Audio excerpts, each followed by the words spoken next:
We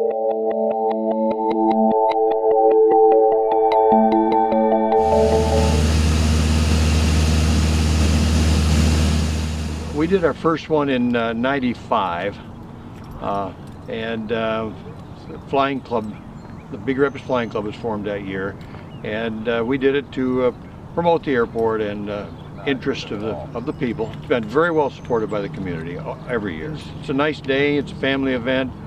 It's the kind of thing that there's a little memory every day, you know, each time. The airport is supported by community money, and I'd like to have them see what they get for their money. We think they get a lot of bang for the buck. It brings in a lot of people. There's a lot of things that happen here at the airport that folks don't know about, and not at all uncommon to see people fly in their jet and do something. And we know if they fly in a $20 million aircraft, they didn't just come in and buy a cup of coffee, you know. So they did something. We have airplane rides. This year we'll have helicopter rides. Of course, this biplane is winners in Marathon, Florida, I believe. And this is what they do. They travel about giving rides in antique, vintage aircraft. They have several of them, and I'm glad there are people that still do that. That's an important thing. So you said the aircraft behind you built. Yep. So what can you tell me, what kind of goes into putting an aircraft together? Okay, well I started out when I was quite a bit younger. It took me 17 years to build it. Started building in 1983, early 84, I guess. It's an awesome experience, you know, all those years building everything, and you sit there and think, well, did I get everything done, every nut tightened? And you ask your buddies and your dad and your buddies to look it all over.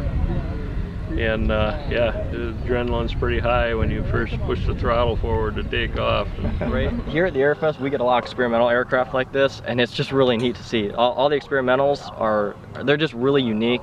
And some of them are just really such a unique design. It's amazing they get off the ground. But it's just great, and especially this area. I've taken a couple flights in a smaller Cessna over Big Rapids, and it's a beautiful community to fly over. If you ever have the chance to fly over Big Rapids, it is beautiful in any season. Overall, what I hope they learn from this event is just whatever you can from aircraft. Whether it's make sure you're safe around them, or if you learn a few things about the instruments in them, or if it really sparks your interest in flying, just go for it. It's a great thing to have. If you have the drive and the want to get your pilot's license, do it. It is a great thing.